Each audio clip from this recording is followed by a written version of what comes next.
യേശോസ്ത്രം യേശുവെ നന്ദി. എൻ്റെ പേര് സ്റ്റീഫൻ പൗലോസ്. ഇത് എൻ്റെ ഭാര്യ ഷീബ സ്റ്റീഫൻ, മകള് സ്റ്റേസി സ്റ്റീഫൻ.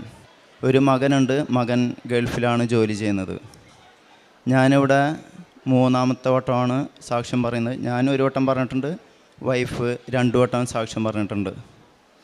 ഞാൻ വരുന്നത് ഇരിഞ്ഞാലക്കുട രൂപത ചേലൂർ ഇടവകയിൽ നിന്ന് വരുന്നത്.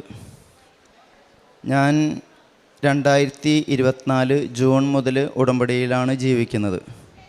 അപ്പോൾ ഒരു മിനിറ്റ് എൻ്റെ പൂർവ്വകാലം കൂടിയും പറഞ്ഞാലാണ് ഉടമ്പടി എടുത്തതിന് ശേഷം എങ്ങനെയാണ് ഞാൻ മാറിയെന്നുള്ളത് നിങ്ങൾക്ക് മനസ്സിലാവുള്ളൂ. ഉടമ്പടിക്ക് മുമ്പ് ഞാൻ പ്രാർത്ഥനയിലൊക്കെ ഭയങ്കര പുറകോട്ടായിരുന്നു. കുടുംബ പ്രാർത്ഥനയാവട്ടെ, പള്ളിയിൽ പോകൽ, കുമ്പസാരം, ഇതൊന്നും ഉണ്ടായിരുന്നില്ല വളരെ വർഷങ്ങളായിട്ട്. ഉടമ്പടി എടുത്തതിന് ശേഷം ഞാൻ ആത്മീയമായിട്ട് ഒരുപാട് മാറാൻ ശ്രമിച്ചിട്ടുണ്ട്.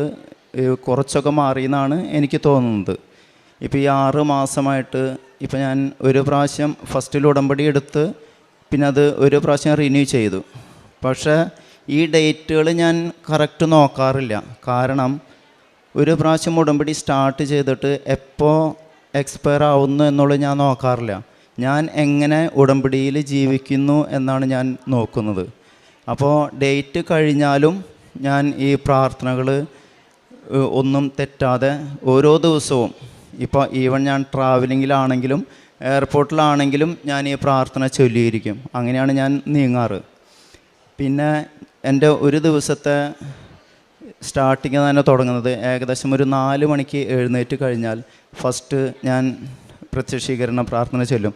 ഈ പ്രത്യക്ഷീകരണ പ്രാർത്ഥന ചൊല്ലുന്നതിന് മുമ്പ് തന്നെ ഞാൻ തൈലം 2 കൈയിലും പുരട്ടിയിട്ട് ഞാൻ ദേഹത്തും തലയിലൊക്കെ തേക്കുമായിരുന്നു. അത് ഞാൻ ഉദ്ദേശിക്കുന്നത് നമ്മുടെ ശരീരം നമ്മൾ ശുദ്ധീകരിക്കുന്നു എന്നുള്ളതാണ്. പിന്നെ ഒരു ചെറിയ നുള്ളു ഉപ്പ് എടുത്തിട്ട് ഞാൻ കാലിലും ശരീരത്തിലും നാക്കിൽ ഞാൻ കുരിച്ച് വരച്ചിട്ട് അതിന് ശേഷമാണ് പ്രത്യക്ഷീകരണ പ്രാർത്ഥന ചൊല്ലാറ്. കാരണം ഞാൻ അതുകൊണ്ട് ഉദ്ദേശിക്കുന്നത് എൻ്റെ ശരീരം കൊണ്ടോ എൻ്റെ നാക്കുകൊണ്ടോ മറ്റുള്ളവരെ ദ്രോഹിക്കാൻ പാടില്ല എന്നുള്ളത്. ചിലപ്പോൾ നമ്മൾ മനുഷ്യരാണ്, നമ്മൾ അറിയാതെ മറ്റുള്ളവരെ ചിലപ്പോൾ വേദനിപ്പിച്ചെന്ന് വരും.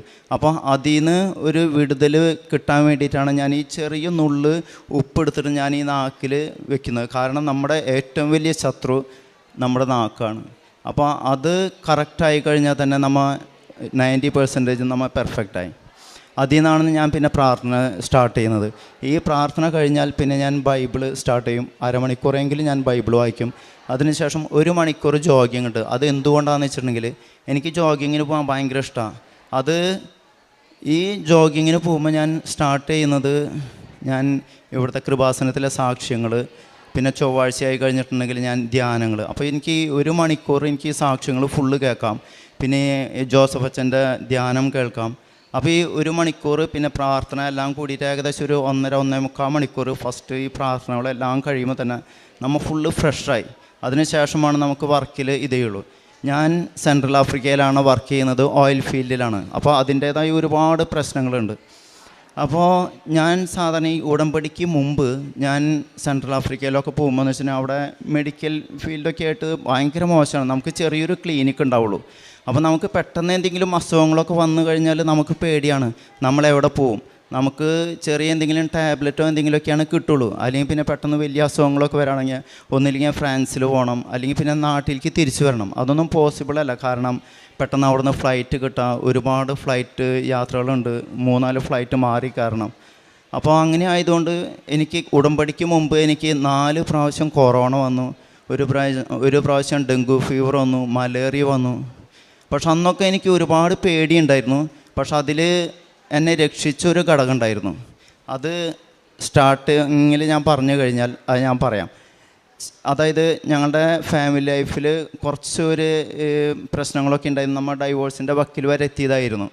അപ്പോൾ ഞാൻ ആദ്യം വിചാരിച്ചെല്ലാം എൻ്റെ കഴിവാണെന്നാണ്. പക്ഷേ വൈഫ് പ്രാർത്ഥനയിൽ ഭയങ്കര സ്ട്രോങ് ആയിട്ട് നിന്നിട്ടുണ്ടായിരുന്നു. അങ്ങനെ വൈഫിൻ്റെ പ്രാർത്ഥനയിലാണ് എൻ്റെ സ്വഭാവം കുറേയൊക്കെ മാറിയത്. പിന്നെ വൈഫ് 5 വർഷമായിട്ട് ഉടമ്പടിയിലാണ് ജീവിക്കുന്നത്. അങ്ങനെ 2019 എൻ്റെ ജോലി പോയപ്പോൾ ഞാൻ വിചാരിച്ചു ഇനിയിപ്പോൾ പുറമേക്ക് പോകണ്ട, ഇനിയിപ്പോൾ നാട്ടിൽ തന്നെ എന്തെങ്കിലും നോക്കിയിട്ട് ജീവിക്കാമെന്ന് വിചാരിച്ചു. പക്ഷേ വൈഫിൻ്റെ പ്രാർത്ഥനയിൽ അവിടെയാണ് മെയിനായിട്ട് നമ്മൾ നോക്കേണ്ടത്. നമ്മൾ ഒന്നും അല്ല എന്ന് വിചാരിക്കുന്ന നമ്മുടെ പാർട്ട്ണർ പ്രാർത്ഥനയിലാകുമ്പോൾ ആ പ്രാർത്ഥന കൊണ്ടായിരിക്കാം നമ്മൾ രക്ഷപ്പെട്ടു പോരുന്നത്. അങ്ങനെ ആ പ്രാർത്ഥനയിൽ വീണ്ടും ഇന്നും എനിക്ക് അത്ഭുതമാണ്. എന്നെ ഒരു ഫ്രഞ്ച് കമ്പനി വിളിച്ച് വീണ്ടും ജോലിക്ക് കൊണ്ടുപോകുന്നു. എനിക്കറിയില്ല എങ്ങനെ അവർക്ക് എൻ്റെ കോണ്ടാക്ട് നമ്പർ കിട്ടിയെന്നോ ഒന്നും എനിക്കറിയില്ല. അതും ഞാൻ പറഞ്ഞ എല്ലാ എഗ്രിമെൻറ്റും അവർ സമ്മതിച്ച് എന്നെ അവിടേക്ക് കൊണ്ടുപോകുന്നു. ഇപ്പോഴും അവിടെ വർക്ക് ചെയ്യുന്നു. അപ്പോൾ പ്രാർത്ഥനയിൽ വലിയൊരു സത്യം തന്നെയുണ്ട്. നമ്മളെ ഒരുപാട് നമ്മെ രക്ഷപ്പെടുത്തി കൊണ്ടുവരും. ഇനി നമ്മുടെ ഓരോ സാക്ഷ്യങ്ങൾ ഞാൻ പറയാം. ഫസ്റ്റ് ഞാൻ ഇവിടെ വരുമ്പോൾ ഞാൻ ഒരു കാര്യം എഴുതി വെച്ചിട്ടുണ്ടായിരുന്നു. എൻ്റെ അയൽവാസി ഒരു 10 വർഷത്തോളമായി അവരെ അമ്മേനെ കാണാൻ സാധിക്കാതെ ദുബായിൽ ഒരു സാമ്പത്തിക പ്രശ്നത്തിൽ ഇടപെട്ട് കിടക്കുകയായിരുന്നു. അമ്മേനെ കാണാൻ പറ്റുന്നില്ല, മക്കളെ കാണാൻ പറ്റുന്നില്ല. അങ്ങനെ വരാൻ പറ്റാതെ നിന്നപ്പോൾ ഞാനിവിടെ ഉടമ്പടി എടുത്തപ്പോൾ ഞാൻ സാക്ഷ്യത്തിൽ വെച്ചിട്ടുണ്ടായിരുന്നു, എങ്ങനെയെങ്കിലും അവർക്ക് വരാൻ പറ്റണേ, അവരുടെ സാമ്പത്തിക ബുദ്ധിമുട്ട് അതുപോലെ തന്നെ ജപ്തി നടപടികളെല്ലാം മാറ്റണമെന്ന് ഞാൻ പറഞ്ഞിട്ടുണ്ടായിരുന്നു. അത്ഭുതമെന്ന് പറയട്ടെ, ഈ 10 വർഷമായിട്ട് നടക്കാത്ത കാര്യങ്ങൾ ഈ കഴിഞ്ഞ മാസം ആൾക്ക് നാട്ടിലേക്ക് വരാൻ പറ്റി, അമ്മേനെ കാണാൻ പറ്റി, മക്കളുടെ കൂടെ ജീവിക്കാൻ പറ്റി. അങ്ങനെ ഞാൻ ആളായിട്ട് സംസാരിച്ച് ആൾ ഫസ്റ്റിൽ വീട്ടിലെത്തിയതിന് ശേഷം എനിക്ക് മെസ്സേജ് ഇട്ടു, സ്റ്റീഫൻ ഞാൻ നാട്ടിലെത്തി, എന്താ സംഭവിച്ചതെന്ന് എനിക്കറിയില്ല. അപ്പം ഞാൻ ഒരു വാക്ക് പറഞ്ഞു. ആൾ ഒരു ഹിന്ദു ആണ്. അപ്പം ഞാൻ ആളോട് പറഞ്ഞു, വിനു നീ പേടിക്കണ്ട, എനിക്കിത് ഉറപ്പായിരുന്നു നീ എന്തായാലും നാട്ടിൽ വരുന്നു. കാരണം ഞാൻ കൃപാസനത്തിൽ പോയപ്പോൾ ഞാൻ നിൻ്റെ കാര്യം എഴുതിയിട്ടിട്ടുണ്ടായിരുന്നു. അതുകൊണ്ട് എനിക്ക് 100% ഉറപ്പായിരുന്നു നിനക്ക് അമ്മയുടെ അടുത്ത് എത്താൻ പറ്റും, നിങ്ങൾക്ക് മക്കളുടെ കൂടെ ജീവിക്കാൻ പറ്റുന്നുള്ളൂ. ഇനിയിപ്പോൾ നെക്സ്റ്റ് വീക്കിൽ വിനയകുമാർ ഇവിടെ വന്ന് സാക്ഷ്യം പറയുന്നതാണ് പറഞ്ഞിരിക്കുന്നത്. രണ്ടാമത്തെ കാര്യം എന്ന് വെച്ചിട്ടുണ്ടെങ്കിൽ എൻ്റെ ഒരു സ്ഥലം വിൽപ്പനയ്ക്ക് ഞാൻ വെച്ചിട്ടുണ്ടായിരുന്നു. അപ്പോൾ അത് 2 സ്ഥലമാണ് പറഞ്ഞിട്ടുണ്ടായിരുന്നത്. അപ്പോൾ ഒരെണ്ണം പ്രയോറിറ്റി ആയിട്ട് ഞാൻ കൊടുത്തിട്ടുണ്ടായിരുന്നു. ഇപ്പോൾ വിറ്റ സ്ഥലം ഞാൻ സെക്കൻഡ് പ്രയോറിറ്റി ആയിട്ട് ഞാൻ കൊടുത്തത്. അങ്ങനെ വൈഫ് വന്ന് ജോസഫച്ചനെ കണ്ട് പ്രാർത്ഥിക്കാൻ പറഞ്ഞിട്ടുണ്ടായിരുന്നു. അങ്ങനെ ജോസഫച്ചൻ ഇവിടുന്ന് ഒരു കാശ് രൂപം കൊടുത്തു, അത് അവിടെ കൊണ്ടുവന്ന് വെച്ചിരുന്നു. 2 സ്ഥലത്തും കൊണ്ടുവന്ന് വെച്ചിട്ടുണ്ടായിരുന്നു. അങ്ങനെ അത് നമ്മൾ നടക്കില്ല എന്ന് വിചാരിച്ച കാര്യമാണ്. അങ്ങനെ എന്തോ അത്ഭുതത്തിൽ അതും വളരെ എളുപ്പത്തിൽ അത് വിൽക്കാൻ സാധിച്ചു. പിന്നെ മൂന്നാമത്തെ കാര്യം, അത് സാക്ഷ്യത്തിലൊന്നും ഉണ്ടായിരുന്നില്ല. അതൊരു വലിയ അത്ഭുതമാണ്. ഇതിൽ ഉടമ്പടിയിലിരിക്കുമ്പോൾ നമുക്ക് വരുന്ന അത്ഭുതങ്ങളാണത്. അതായത് വൈഫ് ഒരു ബാഗ് വെക്കാനായിട്ട് ഒരു സ്റ്റെയർ കേസ് എടുത്ത് അതിൽ കയറായിരുന്നു. അപ്പോൾ സീലിംഗ് ഫാൻ ഭയങ്കര ഫാസ്റ്റിൽ കറങ്ങിയപ്പോൾ അത് വൈഫ് ശ്രദ്ധിച്ചില്ല. അങ്ങനെ ജസ്റ്റ് ലാഡർമേ കയറിയിട്ട് പെട്ടെന്ന് തലേത് തട്ടിയ വഴിക്ക് അത് ശരിക്ക് ആ സ്പീഡിൽ തട്ടിയിട്ടുണ്ടെങ്കിൽ ചിലപ്പോൾ ഭയങ്കരമായിട്ട് എന്തെങ്കിലും ഫ്രാക്ചറൊക്കെ വരേണ്ടതായിരുന്നു. പക്ഷേ ചെറിയൊരു പൊട്ടൽ, ഒരു 4 സ്റ്റിച്ചോളേ വന്നുള്ളൂ. ഒന്നും സംഭവിച്ചില്ല. ജസ്റ്റ് എന്തോ ചെറുതായിട്ടൊന്ന് ചെറിയ തട്ടിയ പോലെ തട്ടിയിട്ട് വൈഫ് സ്ലോവിലി ഇറങ്ങി വന്നു.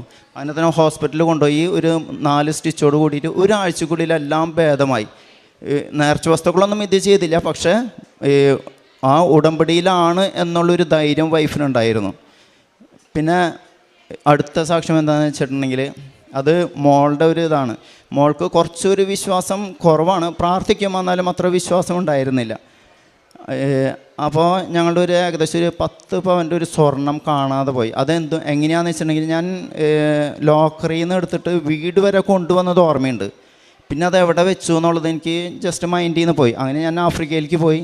അങ്ങനെ ഞാൻ അവിടെ എത്തിയപ്പോഴാണ് ഓർമ്മ വന്നത്. അങ്ങനെ ഞാൻ വൈഫിനോട് പറഞ്ഞു, ഇതുപോലെ ഞാൻ സ്വർണം കൊണ്ടുവന്ന് ഞാൻ എവിടെ വെച്ചതെന്ന് എനിക്ക് ശരിക്കും ഓർമ്മയില്ല, നോക്കാൻ പറഞ്ഞു. അങ്ങനെ വൈഫ് അവിടെ ഒരു ആഴ്ച കൂടുതലായി അങ്ങനെ ഫുള്ള് തിരയുന്നു. എല്ലാ കബോർഡിലും മാറി മാറി തിരഞ്ഞ് ഒന്നും കിട്ടുന്നില്ല. അങ്ങനെ മകള് പറഞ്ഞു, തമാശ മോഡലാണ് പറഞ്ഞത്, അന്നൊരു കാര്യം ചെയ്യുക, ഇത് കിട്ടുകയാണെങ്കിൽ എന്തായാലും ഞാൻ കൃപാസനത്തിൽ പോയിട്ട് ഞാൻ സാക്ഷ്യം പറയുമെന്ന് പറഞ്ഞു. അങ്ങനെ വൈഫ് ഇത്രയും നോക്കിയിട്ട് കിട്ടാതെ മാധവ് എന്താ ചെയ്തതെന്ന് വെച്ചിട്ടുണ്ടെങ്കിൽ മോളുടെ കൈ കൊണ്ട് തന്നെ കിട്ടാൻ വേണ്ടിയിട്ട് മകളവിടെ പഠിച്ചുകൊണ്ടിരിക്കുമ്പോൾ പെട്ടെന്ന് മകൾക്ക് തോന്നണം, ഇനി കുറച്ച് ഞാനൊന്ന് തിരഞ്ഞു നോക്കാമെന്ന് പറഞ്ഞിട്ട് ആൾ കബോർഡിൽ വീണ്ടും ചെന്ന് തിരഞ്ഞു. പക്ഷെ വൈഫ് അതെല്ലാം തിരഞ്ഞു പോയ സെയിം സ്ഥലം തന്നെയാണ്. എന്താണ് അവിടെ ഉണ്ടായെന്ന് എനിക്കറിയില്ല. അവിടെ സെയിം സംഗതി തന്നെ ഇരുന്ന് അവിടുന്ന് ആ സ്വർണം കിട്ടി. അത് ഈ കഴിഞ്ഞ 2 ആഴ്ച മുമ്പാണ് ഇത് സംഭവിച്ചത്. അങ്ങനെ മകളുടെ കൈ കൊണ്ട് തന്നെ അത് തിരിച്ച് കിട്ടി. അപ്പം മകൾക്ക് ഭയങ്കര വിശ്വാസം കൂടി. അങ്ങനെ ഞങ്ങളെല്ലാവരും കൂടിയിട്ട് ഇപ്പോൾ ഇവിടെ വന്നിരിക്കണം ഇതെല്ലാം പറയാനായിട്ട്. ഇപ്പോൾ ഇത് നഷ്ടപ്പെട്ടത് ഏകദേശം ഒരു മാസത്തോളമായി നഷ്ടപ്പെട്ടിട്ട്. അങ്ങനെ ഞങ്ങളത് തിരഞ്ഞുകൊണ്ട് ഇങ്ങനെ നടക്കണം. അപ്പം ഞാൻ അവിടെ പോയപ്പോഴാണ് തിരയാൻ പറഞ്ഞത്. അപ്പോൾ ഏകദേശം ഒരു ആഴ്ചയിൽ കൂടുതലായി ഇങ്ങനെ തിരഞ്ഞുകൊണ്ടിരിക്കുകയാണ്. കിട്ടാതായപ്പോൾ ഭയങ്കര വിഷമമായി. അങ്ങനെയാണ് പിന്നെ മകള് ഇത് പറഞ്ഞ് തിരഞ്ഞിട്ട് ഇത് പിന്നെ കിട്ടിയത്. അങ്ങനെ പിന്നെ ഭയങ്കര സന്തോഷമായി. ഇവിടെ വന്ന് വീണ്ടും ഇത് ചെയ്തു. അതിനു മുമ്പ് ഒരു കാര്യം കൂടി ഞാൻ വിട്ടുപോയി. ഇവിടെ ഞാൻ പറഞ്ഞല്ലോ, വൈഫ് ഏകദേശം ഒരു 5-6 വർഷമായി ഇവിടെ ഉടമ്പടി എടുത്തിട്ടെന്ന്.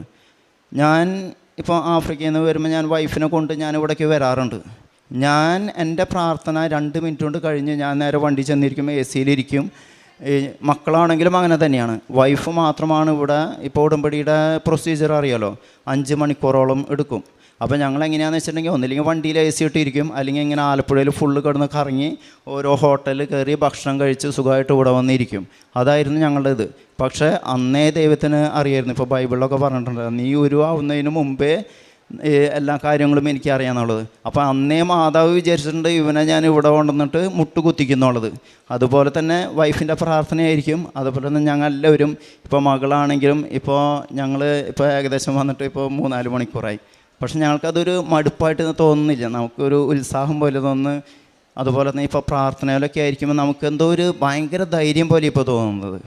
അതുപോലെ തന്നെ കാരുണ്യ പ്രവൃത്തികളൊക്കെ ചെയ്യാറെന്ന് വെച്ചിട്ടുണ്ടെങ്കിൽ നോർമലി നമ്മൾ എപ്പോഴും ചെയ്യാറുള്ളതാണ്, എല്ലാവരും ഹെൽപ്പ് ചെയ്യലും എല്ലാം. പക്ഷേ ഉടമ്പടി എടുത്തതിന് ശേഷം അതിൽ കുറച്ചും കൂടിയും വ്യത്യാസങ്ങൾ വന്നു എന്ന് മാത്രം.